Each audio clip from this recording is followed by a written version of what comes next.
आपको लेना है तो वसूल करना है और देना है तो चुकाना है। ये पूर्व के जन्मों से निश्चित किया गया है। जैसे किसी के यहाँ पुत्र हुआ, जन्म से ही पैसा खर्चा शुरू हुआ, जो बड़ा हुआ तो उद्दंडता के द्वारा मार पूरे परिवार को क्लेश पर क्लेश देता चला जा रहा है। ये तुम्हारे कर्म का फल है।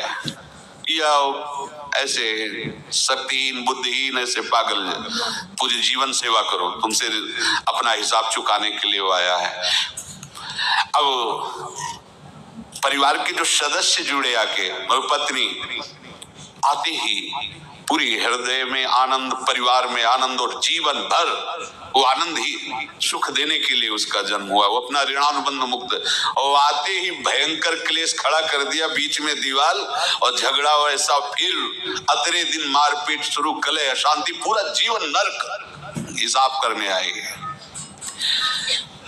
यहाँ ऋण चुकाए बिना कोई जा नहीं सकता, ऋण चुकाना पड़ेगा। किसी का ऋण वसूल करना है तो किसी को ऋण चुकाना है, दोनों काम करने होते हैं। अनेक जन्मों में अनेक लोगों के साथ हमने जो बर्ताव किए हैं, अच्छे या बुरे, वो होंगे। अब किसी आदमी को हम जानते नहीं, अचानक मिला, अचानक टक्कर लगाओ, मार पीट गाली गुप्ता सब कर दिया, चुपचाप सह लो। क्यों? ये आपका हिसाब है, पूर्व का हिसाब। हमारा उससे कोई द्वेष नहीं, कोई संकल्प नहीं। अचानक घटना घटी और हमसे द्वेष करने लगा, हमें पीटने लगा, हमें गालियां दे, ये हिसाब है, चुपचाप सह जाओ।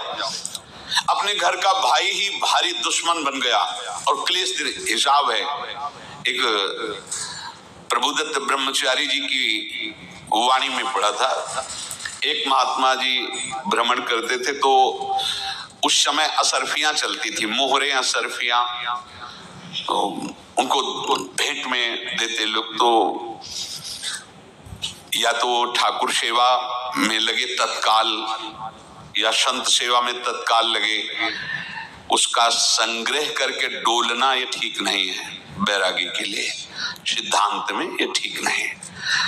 तो जब 2, 4, 6, 8 ऐसे मोहरे हुई, उन्होंने विचार किया कि और भ्रमण करके जब काफी मोहरे हो जाएंगी तो प्रयागराज में जब कुंभ पड़ता है, एक बार पूरे सब अखाड़े के संतों को, अलग अलग संप्रदाय सब संतों को बुलाएंगे और सबको खुआएंगे। अब साधु है तो यही विचार करेगा, और क्या विचार करेगा। तो उन्होंने ऐसे डंडा बनवाया, बेंत, जो ऊपर से चूड़ीदार और भीतर पोला, और मोहरे उसमें डालते गए। और भ्रमण, जहां जहां श्रद्धालु भगत सबके यहाँ जाना और इच्छा रखना कि एक मोहर तो दे दे दक्षिणा में। कामना कोई भी हो वो बांधती ही है, ध्यान रखना। इसीलिए प्रभु जो चाहे वो करे, अपनी चाह नहीं रखनी चाहिए, अपनी चाह प्रभु की चाह में मिला देनी चाहिए। धीरे धीरे वो छड़ी भर गई। भ्रमण करने वाले महात्मा चूड़ी लगाई, इंतजार करते रहे। जब प्रयाग का कुंभ पड़ा तो चले। तो रास्ते में एक गांव में पूछा जाता है, जैसे कहीं रुको कि कोई श्रद्धालु ऐसा है जो संत सेवी है। तो कुछ लोगों ने बताया, हाँ एक परिवार है, बहुत संत सेवी है और आपको मिलाते हैं उनसे। आइए महाराज, घर में रुका, खूब अच्छा हलवा पूड़ी पवाया, और जो घर के मालिक थे चरण दबाए। चरण दबाते दबाते उनकी दृष्टि पड़ी उस डंडे पे, उनका इतना मोटा और ऊपर से कुछ चूड़ी सी भी नजर आ रही, इस डंडे में तो कोई रहस्य है ही है। अब महात्मा जी को खवा पिला के सुला दिया। महात्मा जी जब सो गए तो पत्नी से धीरे से कहा, वो डंडा लाओ बाबा जी का डंडा। वो चूड़ीदार जो ही खोला पलटाया तो सैकड़ों मोहरे। ऐसे संत रोज पधारे भगवान, तुम आनंद हो जाए फिर क्या। पत्नी से कहा, नाप के कंकड़ लाओ। वो तो महात्मा जी तो खाए खीर पूड़ी, आराम से सो रहे। रात में पूरी प्लानिंग करके उसमें कंकड़ भर के चूड़ी लगाकर सिराने रख दिया, सारी मोहरें हटा ली। महात्मा जी आराम से छड़ी उठाए तो वजन पक्का। वैसे बड़े लोग चतुर होते हैं, पर ये नहीं जानते कि कर्म कितना भयानक होता है और उनकी कोई संतान नहीं थी, पर धन में इतना प्रेम उनको था। बहुत सावधान साधु महात्माओं के पास जो अर्थ है, गृहस्थी अगर आता वहीं से है, पर अगर उसको जोर जबरदस्ती या किसी छल कपट से, तो वो उसका विनाश ही करता है। आज तक का प्रमाण है। अब उनको ये भाव पता नहीं होगा, या पता होगा तो लोभ के कारण वो उसको मान नहीं पाए होंगे। महात्मा जी गए प्रयाग में, किसी अखाड़े पर रुके और वहां प्रार्थना की कि कल जो है संपूर्ण अखाड़ों का निमंत्रण किया जाए और सब संतों को भोग पवाया जाए और उनको दक्षिणा भी दी जाए। महंत ने सोचा कि बहुत बड़ा है तो उत्सव है, क्योंकि प्रयाग में कितने हजारों संत महात्मा सब। उनका महाराज बोरों इसमें चीनी और तीनों घी लगेगा, सब व्यवस्था। बोले आप मंगाइए, एक एक हिसाब हम करेंगे, हमारे पास सब व्यवस्था है। बोले कुछ तो पहले दे दो, वो इकट्ठे देंगे हम। उनको था कि अगर हम छड़ी खोला और 2-4 मोहरे दी, किसी को पता लग गया तो गड़बड़ हो सकती। बोले हम भंडारे के समय आखिरी में सब कुछ आपको दे देंगे। ठीक है। वो अपने पास से पैसे लगाकर खूब जितना सामग्री सब लाए लाखों की, और सब संतों को निमंत्रण कर दिया।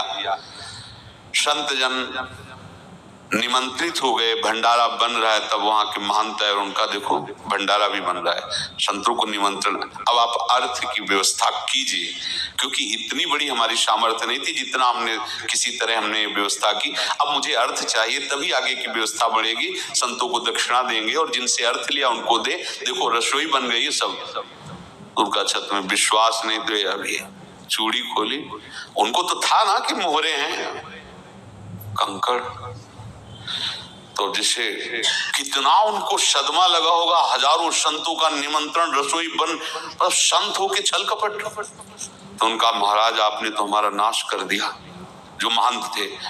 अब बताओ रसोई बन गई, संत निमंत्रित हो गए, और आप ये कंकड़ दिखा रहे हैं हमको। आपने तो हमें बर्बाद कर दिया, हमारी इतनी सामर्थ्य नहीं थी, आप पहले बता देते। संत होकर ऐसा छल कपट। अब वो बोले तो क्या बोले, क्योंकि उनको पता था कि मोहरे हैं इसमें। अंदर से उनका चिंतन गया उसी सेठ के पास। अच्छा ऐसा धोखा हमारे साथ किया, भोगोगे तुम। ये जो निकलता है ना भोगोगे, ये अकाट्य होता है। क्योंकि किसी का भी हृदय, मान लो किसी भी जीव जंतु को आप कष्ट दें और उसका हृदय आह भर जाए, तो वो आह वज्र की लीक है, तुम्हें भोगना पड़ेगा। वो देखो भीष्म जी को भोगना पड़ रहा है। सांप को ऐसे धनुष की नोक से उठाया और बंबूल के कांटों के ऊपर फेंक दिया, कई दिन तक छेदा हुआ, वो आह भर करके मरा। तो आपको 6 महीने बाणों की सैया पर आह किसी की ना लेना जिंदगी में। कोई ऐसा कहा, कोई आह भर करके कह दिया तुम समर्थ हो, हम तो कुछ कर नहीं सकते, और अंदर से दुखी, फिर तुम्हारी सामर्थ्य काम नहीं करेगी, मिट्टी में मिला देगी। फिर तो संत थे और भगवत आराधना के लिए, संत आराधना के लिए ही ऐसा किए हुए थे। अब इनका कैसे मुंह दिखाएं, अब क्या करें। सुबह संत जन आएंगे, सबके बीच में हमारी कि देखो इन्होंने, अब क्या करें। गए और संगम में जाके छलांग लगाई, अपने प्राण त्याग दिए। अब उनके तो पास मोहरे थी और व्यापार बढ़ा, और 9-10 महीने बाद ही लड़का हुआ। अब तो उनको कि संत फलीभूत हो गया। देखो व्यापार चल रहा, लड़का नहीं होता था, लड़का भी हो गया। बड़ा आनंद छा रहा है। जब से वो प्रकट हुए और धन की वृद्धि शुरू हो गई, पढ़ाई लिखाई में उनके खर्चा हुआ, सब बस बीमारी शुरू हो गई उनके शरीर में। अब उसमें पैसा जाना शुरू हुआ। इतने आसक्त तो वो दोनों हो गए कि कुछ भी हो, व्यापार ठप, संपत्ति बेचना शुरू। तो उन्होंने कहा कि बेटा मैं क्या कर सकता हूं तुम्हारे लिए। बोले हमारी अंतिम इच्छा है प्रयाग चलो, और जितने प्रयाग में संत महात्मा सबको एक बार भंडारा करवाओ। हमारी इच्छा अंतिम है, क्योंकि अंतिम यही इच्छा थी। बोले अब ज्यादा संपत्ति तो नहीं रह गई। तो बोले घर बेच दो, मेरे लिए ही तो है। बेच दो। मुझे लगता मैं बचूंगा नहीं, पर मेरी अंतिम इच्छा पूर्ण कर दो। घर बेच दिया, जेवर बेच दी। वहां गए, जब संत सेवा की तो बोले मुझे संगम तक ले चलो। संगम तक ले गए और बोले समझे, तुम चुराए थे और हमने उसको छीना है, कुछ नहीं रह गया तेरे पास कुछ, अब केवल ममता और आसक्ति में जल कर मर और नरक प्राप्त कर। मैं वही महात्मा हूं जिसकी तूने मोहरें ली थी, शरीर छोड़ दिया। महात्मा को जन्म लेना पड़ा और इनको दुर्गति भोगनी पड़ी। ऋणानुबंध होश में, ऐसा नहीं कि आप जो कर रहे हैं कोई देख नहीं रहा, कोई हिसाब किताब नहीं, जो कर रहे हैं अवश्य में भोक्तव्यम। बहुत सावधान। अनेक जन्मों में अनेक लोगों से जो कुछ लिया दिया है, इस लेने देने को मिटा देने के बाद ही तुम मुक्त हो गए। इसीलिए एक उपाय है, लेना न देना, मगन रहना। क्या? मालिक को समर्पित हो जाओ, मालिक को अपना माना हुआ समर्पित कर दो, खत्म। अहम त्वाम स्वरूपापेभ्यो मोक्षयिष्यामि, सब खत्म। आगे पीछे लेना देना सब खत्म। एकादश स्कंद में भगवान श्री कृष्ण चंद्र ने कहा, जो मेरे चरणों का आश्रय लेकर भक्त मेरा भक्ति करता है, उसके पितृ ऋण, मातृ ऋण, देव ऋण, ऋषि ऋण, सब ऋणों से मैं मुक्त कर देता हूं। बस यही एक उपाय है जो इसके बंद करने का उपाय भक्तों के लिए है, वो यही है, भगवान की शरण में होकर अपना माना हुआ पूरा भगवान की अर्पित कर दो। अर्पित करने का तात्पर्य उसमें आम हटा दो। तदीयम वस्तु गोविंदम तुभ्यमेव समर्पये। जिनसे तुमने सेवा करवाई है उनकी सेवा करनी पड़ेगी, जिनसे तुमने जो कुछ लिया है उनको देना पड़ेगा। ये लेने देने का व्यापार जब तक समाप्त नहीं होगा तब तक तुम्हारा जन्म मरण चलता रहेगा। अब आपको यहां समझना है, यदि आपसे किसी ने पैसे लिए बेईमानी करके नहीं दे रहा है तो आप उसको गाली मत दीजिए, आपने बेईमानी की थी इसलिए आपकी बेईमानी हुई है, ले गया, कोई बात नहीं है, बंधन से मुक्त हुए, जो बोझा था चला गया। उसको ऐसा ना देखे कि बेईमान हमारे रुपए मार लिए, अब जो कुछ होगा देखेंगे। अगर आप आगे नया कुछ करते हैं तो फिर आगे का हिसाब आपको भोगना पड़ेगा, ध्यान रखना। ऐसा नहीं है कि आपको भोगना नहीं पड़ेगा। एक ही उपाय है कि अब जो शरीर धारण किए इसी में जो भोग ले, आगे ना होना चाहिए। तो क्या करे? सर्वतो भावेन भगवान की शरण ले ले। ये तो सर्वाणि कर्माणि मयि सन्न्यस्य मत्पराः अनन्येनैव योगेन माम ध्यायन्तु उपासते तेषाम् अहं समुद्धर्ता मृत्यु संसार से। ये बड़ा कठिन है पार होना, कोई छोटी मोटी बात है। एक महात्मा बाल्यावस्था से भजन करते थे, शालिग्राम भगवान पास रखते थे और उन्हीं की आराधना करके बस पाठ, नाम, जप और भ्रमण करते थे। यौवन अवस्था थी, गंगा जी के किनारे अपने ठाकुर को विराजमान करके स्नान करने के लिए कपड़ा ही उतार रहे थे कि 90 लोग आ गए, भाला तलवार सब ले, मारो मारो इसको मारो, घेर लिया। तो उन्होंने हाथ जोड़कर कहा, हमने क्या अपराध किया, कोई सुन ही नहीं रहा।